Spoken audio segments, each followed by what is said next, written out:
بسم اللہ الرحمن الرحیم۔ السلام علیکم ورحمۃ اللہ وبرکاتہ۔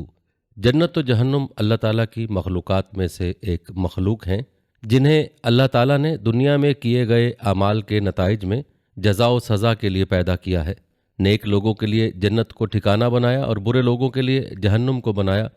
مشرکین مکہ نے تو نبی صلی اللہ علیہ وسلم کے دور میں ہی سرے سے عقیدہ آخرت کا انکار کیا اور کافر ٹھہرے۔ آج بھی ایسے مذاہب موجود ہیں جو سرے سے آخرت کا انکار کرتے ہیں کیونکہ یہ عقیدہ ان کی عقل سے ماورا ہے۔ ویسے تو جنت و جہنم پر ایمان کے بعد مزید کچھ عقائد بھی ان سے متعلقہ ہیں جن پر ایمان لانا ضروری ہے۔ بخوف طوالت ان عقائد میں سے ہم صرف ایک عقیدے کا جائزہ لیتے ہیں جو جنت و جہنم کے وجود کے حوالے سے ہے۔ جنت و جہنم کے وجود کے حوالے سے دو طرح کے عقائد ہیں، ایک عقیدہ معتزلہ کا ہے، دوسرا عقیدہ سلف صالحین کا ہے۔ معتزلہ کا عقیدہ کیا ہے؟ جنت و جہنم کے حوالے سے معتزلہ کا عقیدہ یہ ہے کہ جنت و جہنم ابھی موجود نہیں ہیں بلکہ قیامت کے دن ہی انہیں پیدا کیا جائے گا، اس لیے کہ ابھی ان کا پیدا کرنا بے فائدہ ہے کیونکہ ان کے رہنے والے تو قیامت کے دن کے بعد ہی ہوں گے۔ معتزلہ میں سے اس عقیدے کے حوالے سے سب سے زیادہ جو شخص مشہور ہوا وہ ہشام بن عمرو الفوتی ہے۔ ہشام بن عمرو الفوتی کا تعارف، یہ تیسری صدی ہجری کا شخص ہے جس کا شمار معتزلہ کے رؤسا میں ہوتا ہے۔ یہ کوفی تھا اور بنو شیبان کا مولا تھا۔ ہشام بن عمرو ہشامیہ فرقے کا سربراہ تھا اور یہ معتزلہ کا ایک فرقہ ہے جس کا رئیس یہی تھا۔ اس نے اپنے معتزلیوں سے بڑھ کر ایک بدعت یہ بھی ایجاد کی کہ جنت و جہنم ابھی پیدا نہیں ہوئیں، اور متاخرین نے معتزلہ کا عقیدہ کہ جنت و جہنم ابھی پیدا نہیں ہوئیں اس کا ایجاد کردہ ہے، اور اس فوتی کے اصحاب میں سے ایک ابو بکر الاسم بھی ہیں جس نے اس طرح کی ہر بدعت میں اس کی موافقت کی۔ علامہ اسفرائینی نے مزید یہاں تک لکھ دیا کہ جنت و جہنم کے وجود کا اقرار کرنے والوں کی تکفیر بھی کیا کرتا تھا۔ چنانچہ فرماتے ہیں، فوتی کی برائیوں اور ایجاد کردہ بدعات میں سے یہ بھی ہے کہ وہ کہتا تھا جنت و جہنم کی ابھی تخلیق نہیں، اور جو بھی جنت و جہنم کی تخلیق اور اس کے ابھی موجود ہونے کا قائل ہے وہ کافر ہے۔ اس کا یہ قول گمراہی میں دیگر معتزلہ سے بڑھ کر ہے، اس لیے کہ دیگر معتزلہ قائلین وجود جنت و جہنم کی تکفیر نہیں کرتے اگرچہ وہ اس کے وجود کا انکار کرتے ہیں۔ بہرحال یہ موقف تو معتزلہ کا ہے۔ جدید دور میں اس کے مظاہر اس طور پر نظر آتے ہیں، بعض جدت پسند معتزلہ سے بھی چند ہاتھ آگے نکل گئے اور سرے سے جنت و جہنم کے وجود کا ہی انکار کر دیا، جس طرح عام معتزلہ سے ایک قدم آگے ہشام بن عمرو الفوتی تھا جو قائلین وجود جنت و جہنم کی تکفیر کرتا تھا۔ اب اس سے بھی ایک قدم آگے جدید معتزلہ کا گروہ ہے جو سرے سے جنت و جہنم کا انکار کرتے ہیں۔ ان میں سے چند ایک کا تذکرہ ذیل میں مظاہرہ کیجیے۔ سر سید احمد خان کا عقیدہ۔ سر سید نے بھی جنت و جہنم کے وجود کا سرے سے انکار کیا، بلکہ جنت و جہنم کا سرے سے انکار کرنے والوں کو تربیت یافتہ دماغ اور اس کے وجود کے قائلین، اس پر کمافل نصوص ایمان لانے والوں کو کوڑ مغز، ملا اور شہوت پرست زاہد قرار دیتے ہیں، جس کی تفصیل آئینہ پرویزیت میں دیکھی جا سکتی ہے۔ پرویزیت کا عقیدہ سر سید ہی کی سوچ اور وہی نظریہ پرویز اور ان کے پیروکار افراد میں نظر آتا ہے۔ پرویز نے آخرت کا سرے سے انکار کیا اور منمانی تعویلات گھڑیں اور قرآن مجید میں تفسیر بالرائے کی جو کہ تحریف مانوی کے مترادف ہے۔ اس کے نزدیک یوم القیامت سے مراد انقلابی دور حق و باطل کی آخری جنگ ہے اور جنت و جہنم کیفیات کا نام ہے۔ چنانچہ قیامت کے بارے میں لکھتا ہے، یوم القیامت سے مراد ہوگا وہ انقلابی دور جو قرآن کی روح سے سامنے آیا تھا۔ اپنی کتاب لغات القرآن میں سورہ طٰہٰ کی آیت نمبر 15 کا ترجمہ کرتے ہوئے لکھتا ہے، اس کا یقین رکھو کہ حق باطل کی آخری کشمکش کا وقت اب آیا ہی چاہتا ہے، یہ آ کر ہی رہے گا۔ سورہ ہجر کی آیت نمبر 85 کا ترجمہ کرتے ہوئے لکھتا ہے، آخری انقلاب کا وقت آنے والا ہے، وہ ضرور آ کر رہے گا، یہ مخالفین ضرور تباہ ہو کر رہیں گے۔ جنت و جہنم کے بارے میں پرویز صاحب کا کیا نظریہ ہے؟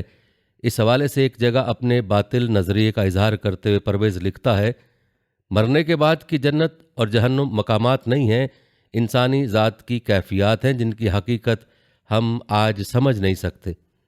پرویز نے اپنی کتاب جہان فردہ میں عنوان قائم کیا، جہنم انسان کی قلبی کیفیت کا نام ہے اور پھر اگلے ہی عنوان جہنم کی تفصیل کا آغاز کرتے ہوئے لکھتا ہے، جہنم انسان کی قلبی کیفیت کا نام ہے، لیکن قرآن کریم کا انداز یہ ہے کہ وہ غیر محسوس مجرد حقائق کو محسوس مثالوں سے سمجھاتا ہے، اور لفظ جنت کے لغوی مفہوم کو بیان کرنے کے بعد اپنے عقلائی گھوڑے دوڑانا شروع کرتا ہے اور جنت کے لفظ کو ایک تشبیہ اور استعارہ قرار دیتے ہوئے لکھتا ہے، قرآن کریم نے اس لیے کامیاب زندگی کو باغ جنت سے تشبیہ دی ہے۔ اس سلسلے میں قرآن کریم نے انسانی زندگی کے 3 گوشوں یا 3 مراحل کا ذکر کیا ہے۔ مرحلہ اول انسان کی زندگی سے متعلق ہے، جب ہنوز اس کی تمدنی زندگی کا آغاز نہیں ہوا تھا۔ اس وقت سامان رزق کی فراوانی تھی اور انسان میری اور تیری کی تمیز سے ناآشنا تھا۔ یہ وہ دور تھا جس میں انسانی لغت میں ملکیت کا لفظ نہیں آیا تھا، تمتع، استعمال یا فائدہ اٹھانے کا تصور تھا۔ قرآن کریم نے اسے جنت آدم کی تمثیلی انداز میں بیان کیا۔ اس کے بعد اس کی تمدنی زندگی شروع ہوئی تو انسانوں کے مفادات میں باہمی تصادم واقع ہوا، جس سے پہلی زندگی کا دور ختم ہو گیا۔ اس کے لیے اسے خدا کی طرف سے بواسطہ حضرات انبیاء کرام رہنمائی دی گئی تاکہ یہ اپنی تمدنی زندگی کو بھی جنت ارضی بنا لے۔ یہ جنت ارضی قرآنی معاشرے کا دوسرا نام ہے، جس میں نہ صرف سامان زیست کی فراوانی ہوگی بلکہ انسانی ذات کی نشو و نما بھی ہوتی چلی جائے گی۔ موت کے بعد طبعی زندگی کا ساز و سامان تو یہاں رہ جائے گا اور انسانی ذات آگے جائے گی۔ جس ذات کی نشو و نما ہو چکی ہوگی وہ زندگی کی بلند ارتقائی منزل میں داخل ہو جائے گی۔ قرآن کریم نے اسے بھی جنت کی زندگی کہہ کر پکارا ہے۔ قرآن کریم میں جنت آدم کا ذکر تو الگ آتا ہے، لیکن اس کے بعد صحیح انسانی معاشرہ اور آخرت کی کامیاب زندگی یعنی جنت ارضی اور جنت اخروی کا ذکر مخلوط طور پر کیا گیا ہے۔ اس سلسلے میں یہ سمجھ لینا ضروری ہے کہ جن نعمائے جنت کی تفصیل قرآن میں آئی ہے، جنت ارضی میں ان سے وہی یا انہی جیسی کیفیات پیدا کرنے والی مادی اشیاء مراد ہیں، لیکن جنت اخروی کے سلسلے میں ان کے مجازی معنی لینے چاہیے، یعنی یہ سمجھنا چاہیے کہ یہ ایک کیفیت کا نام ہے جس کا ہم اپنے شعور کی موجودہ سطح پر احساس و ادراک نہیں کر سکتے، اس لیے اسے تشبیہات و استعارات کی زبان میں بیان کیا گیا ہے۔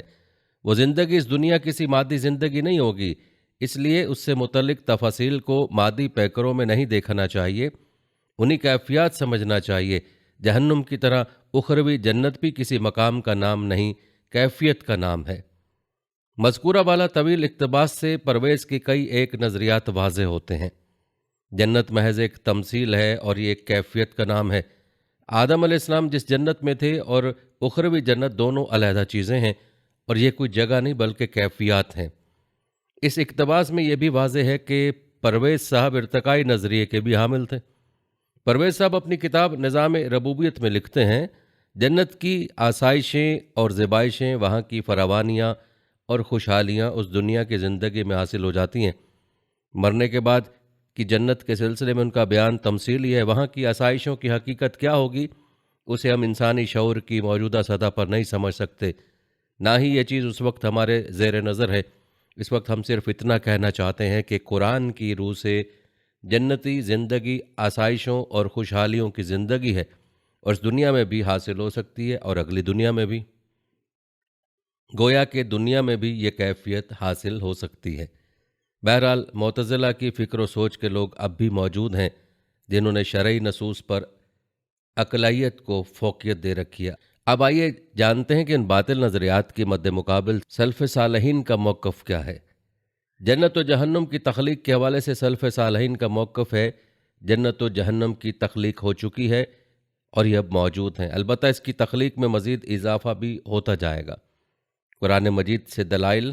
پہلی دلیل، اللہ تبارک تعالیٰ نے کئی مقامات پر جنت و جہنم کی تخلیق کے حوالے سے ماضی کا صیغہ استعمال کیا اور فعل ماضی گزشتہ زمانے میں سے کسی کام کے ہو جانے کو بیان کرتا ہے۔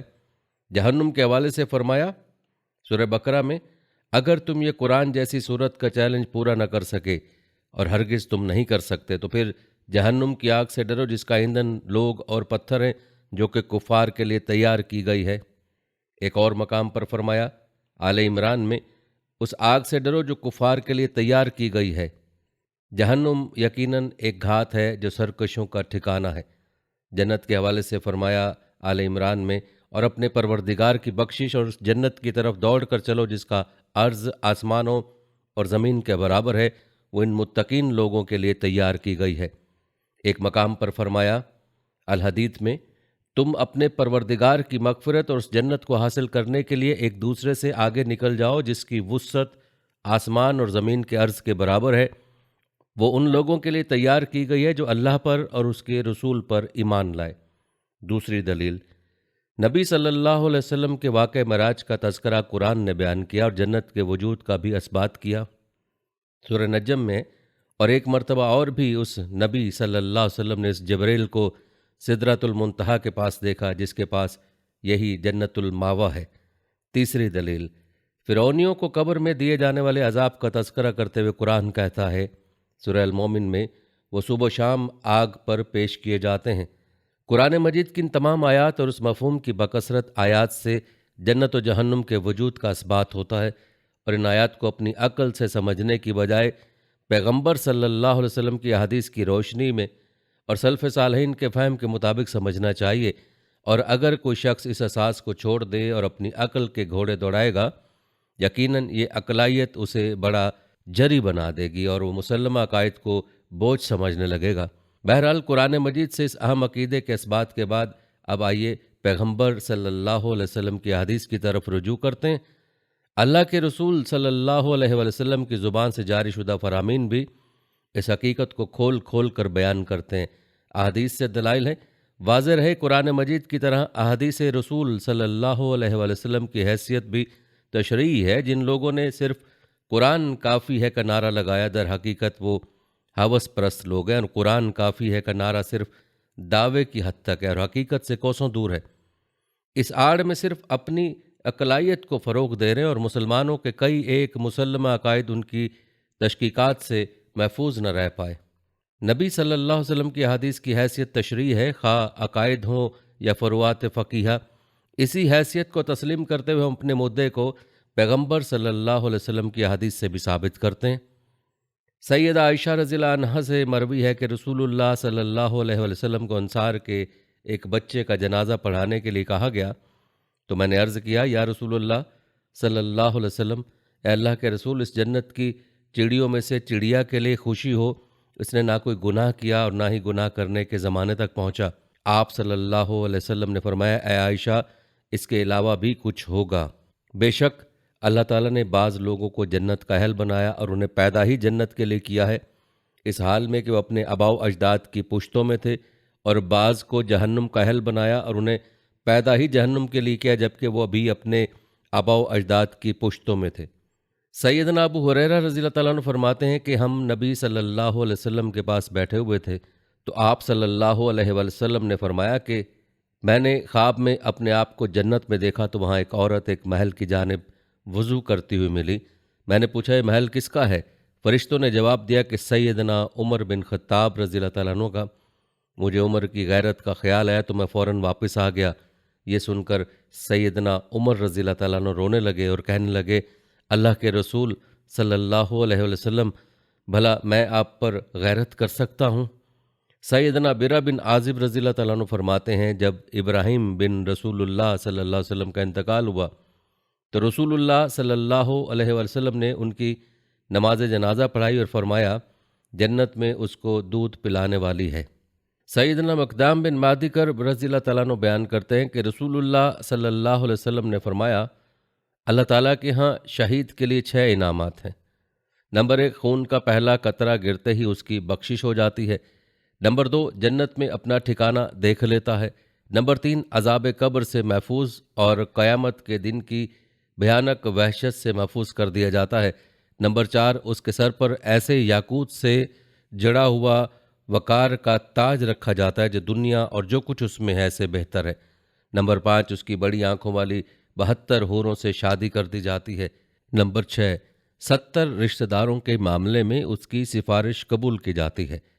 سیدنا ابو ہریرہ رضی اللہ تعالیٰ عنہ سے مروی ہے کہ رسول اللہ صلی اللہ علیہ وسلم نے فرمایا، دوزخ نے اپنے رب سے شکایت کرتے ہوئے کہا کہ اے اللہ، میرے ایک حصے نے دوسرے حصے کو کھا لیا، تو اللہ تعالیٰ نے اسے 2 سانس لینے کی اجازت دی، ایک سانس سردیوں میں دوسرا گرمیوں میں، لہٰذا تم جو گرمی اور سردی کی شدت دیکھتے ہو وہ انہی سانسوں کا اثر ہے۔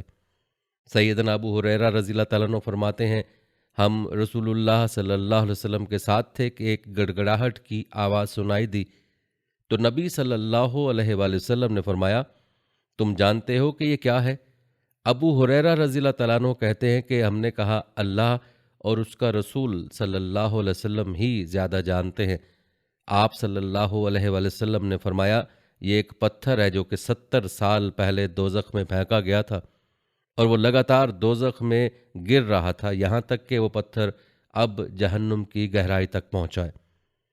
اسراء و معراج کے موقع پر نبی صلی اللہ علیہ وسلم کا جنت و جہنم کا مشاہدہ کرنا، چنانچہ سیدنا انس رضی اللہ تعالیٰ عنہ ایک طویل روایت میں نبی صلی اللہ علیہ وسلم کے بیان کردہ یہ رویداد بیان کرتے ہیں۔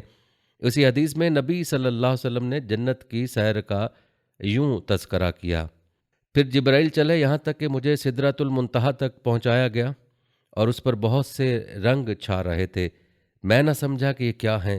پھر میں جنت میں داخل کیا گیا تو کیا دیکھتا ہوں کہ اس میں موتی کی لڑیاں ہیں اور ان کی مٹی مشک ہے۔ سیدنا عبداللہ بن عمر رضی اللہ تعالیٰ عنہ روایت کرتے ہیں کہ رسول اللہ صلی اللہ علیہ وسلم نے فرمایا، جب تم میں سے کوئی شخص مر جاتا ہے تو صبح و شام اس کے سامنے اس کا ٹھکانہ پیش کیا جاتا ہے۔ اگر وہ اہل جنت میں سے ہے تو کہا جاتا ہے کہ تمہارا ٹھکانہ ہے، اور اگر وہ اہل جہنم میں سے ہے تو کہا جاتا ہے کہ یہ تمہارا ٹھکانہ ہے، یہاں تک کہ اللہ تعالیٰ تمہیں قیامت کے دن اٹھائے گا۔ قبر میں منکر و نکیر کے سوالات کے حوالے سے برا بن عازب رضی اللہ تعالیٰ عنہ سے مروی طویل حدیث میں یہ ہے کہ جب نیک شخص تینوں سوالات کے صحیح جوابات دے دے گا، آسمان سے ایک آواز آئے گی، میرے بندے نے سچ کہا، اسے جنتی بچھونا دے دو اور جنت کی جانب سے ایک دروازہ کھول دو اور جنتی لباس پہنا دو، اسے جنت کی ہوا اور خوشبو محسوس ہوتی رہے گی۔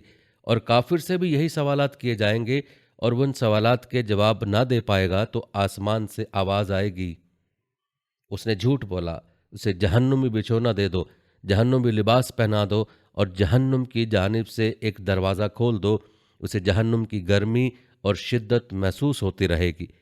سیدنا عبداللہ بن عباس رضی اللہ تعالیٰ عنہ نبی صلی اللہ علیہ وسلم کے دور میں ایک سورج گرہن کا تذکرہ کرتے ہوئے ایک واقعے کا ذکر کرتے ہیں کہ اس دوران نبی صلی اللہ علیہ وسلم ایک دفعہ اپنی جگہ سے پیچھے ہٹے اور ایک دفعہ اپنی جگہ سے آگے بڑھے۔ لوگوں نے اس حوالے سے سوال کیا کہ اے اللہ کے رسول صلی اللہ علیہ وسلم، ہم نے دیکھا کہ آپ اپنی جگہ سے کوئی چیز لے رہے تھے اور پھر آپ صلی اللہ علیہ وسلم کو پیچھے ہٹتے ہوئے بھی دیکھا، تو آپ صلی اللہ علیہ وسلم نے فرمایا، میں نے جنت کو دیکھا تو اس میں سے ایک خوشہ لینا چاہا، اگر میں اسے پا لیتا تو تم اس سے اس وقت تک کھاتے جب تک دنیا قائم ہے، اور مجھے جہنم دکھلائی گئی کہ آج کی طرح کا منظر میں نے کبھی نہ دیکھا تھا، اور جہنم میں زیادہ عورتوں کو دیکھا۔ پھر لوگوں نے جب جہنم میں عورتوں کی کثرت کا سبب پوچھا تو نبی صلی اللہ علیہ وسلم نے وجہ بھی بتلائی کہ وہ اپنے شوہروں کی نافرمانی اور ناشکری کرتی ہیں۔ سیدنا انس رضی اللہ تعالیٰ عنہ فرماتے ہیں کہ نبی صلی اللہ علیہ وسلم نے فرمایا، میرے سامنے جنت اور جہنم کو پیش کیا گیا تو میں نے آج کے دن کی طرح کوئی خیر اور کوئی شر کبھی نہیں دیکھی، اور اگر تم بھی وہ جان لیتے جو میں جانتا ہوں تو تم لوگ کم ہنستے اور بہت زیادہ روتے۔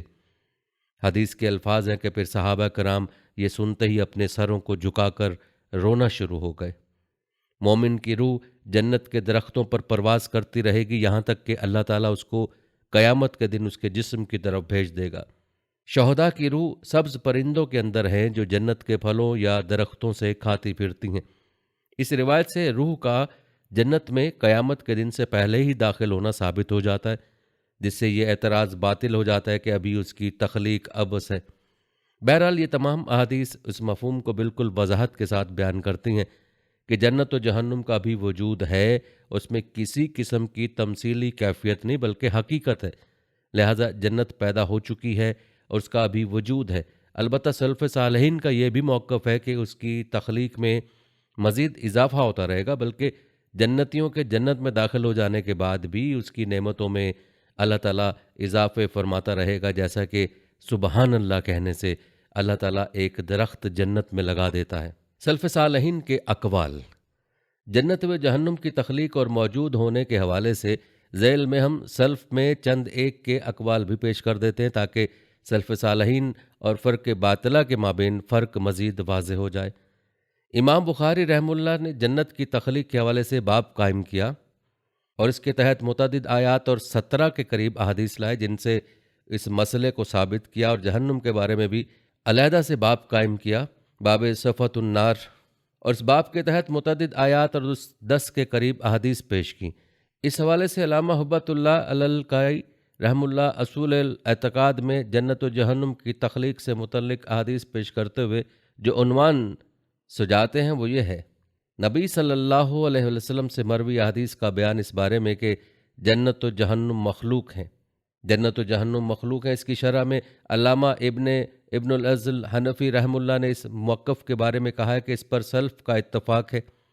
علامہ اصفر عینی رحم اللہ التبصیر فی الدین میں اس باطل فکر کے لوگوں کا رد کرتے فرماتے ہیں، اور جس نے بھی جہنم کے مخلوق ہونے کا انکار کیا اسے قیامت کے دن کہا جائے گا چلو اسی جہنم کی طرف جس کو جھٹلاتے تھے۔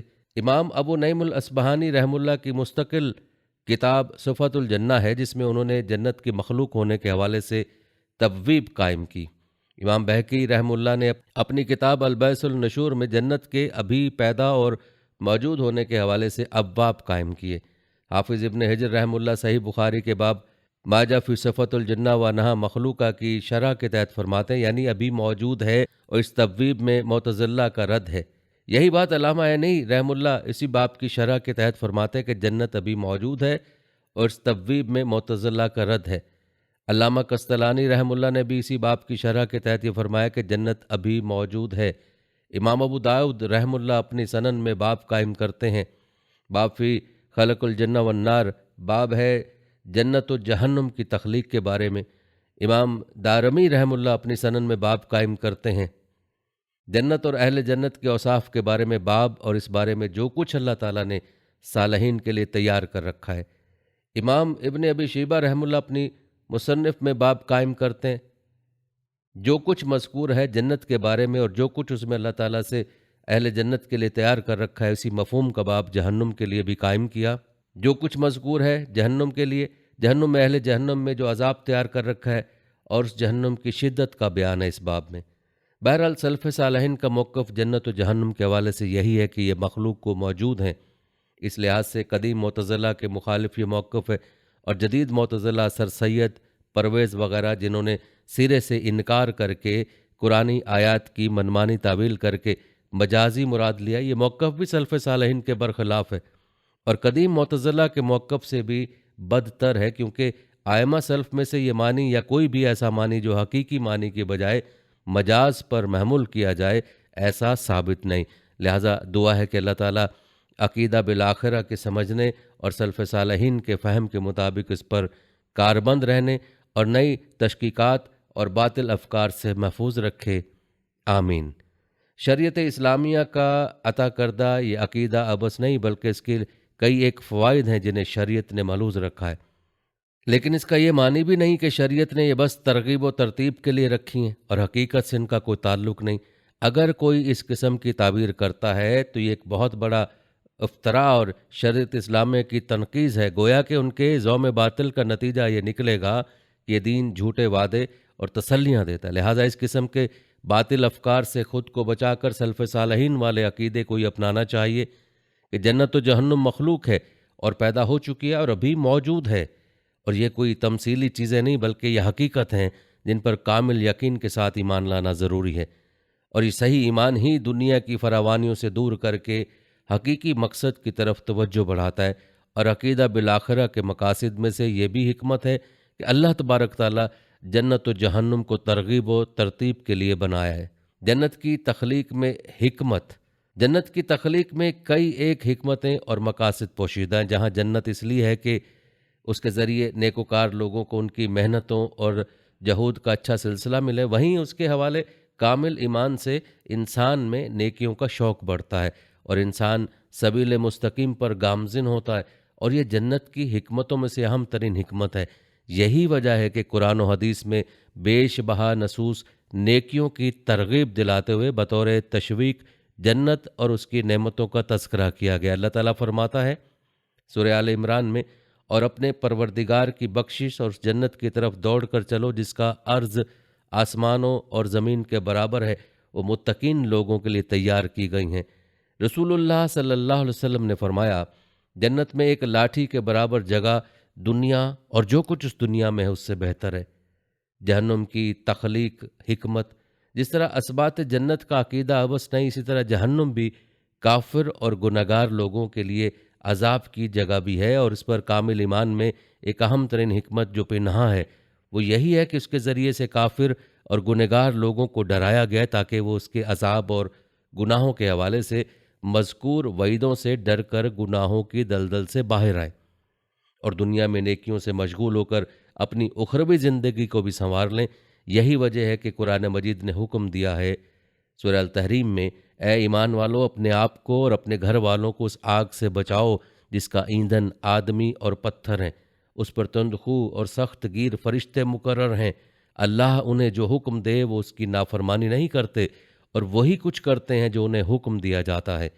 قرآن مجید جب نبی صلی اللہ علیہ وسلم کو حکم دیا گیا کہ سورہ شعراء میں اس آیت کے نزول کے بعد نبی صلی اللہ علیہ وسلم نے قریش کے لوگوں کو بلایا اور ان کے ہر قبیلے کو مخاطب کر کے فرمانے لگے، اے قریش کی جماعت، تم اپنی جانوں کو بچاؤ، میں اللہ کے عذاب سے تمہیں کچھ بھی نہیں بچا سکتا۔ اے بنی عبد مناف، میں تمہیں اللہ کے عذاب سے کچھ بھی نہیں بچا سکتا۔ اے عباس بن عبد المطلب، میں تمہیں اللہ کے عذاب سے کچھ بھی نہیں بچا سکتا۔ اور اے صفیہ رسول اللہ صلی اللہ علیہ وسلم کی پھوپھی، میں تمہیں اللہ کے عذاب سے کیسے بچا سکتا ہوں؟ اور اے فاطمہ بنت محمد، تم مجھے سے میرا مال جس قدر چاہو لے لو، مگر میں اللہ کے عذاب سے تمہیں نہیں بچا سکوں گا۔ ان نصوص اور اس مفہوم کے بے شمار آیات و حدیث میں واضح ہے کہ جہنم کے بارے میں یہ بیانات انذار کے لیے ہیں تاکہ انسان ان گناہوں اور معاصیات سے محفوظ رہے جو اسے جہنم میں لے جانے کا سبب بنتے ہیں، اور ان حسنات کو بجا لائے جو اسے جنت کی نعمتوں کا وارث بنا دیں۔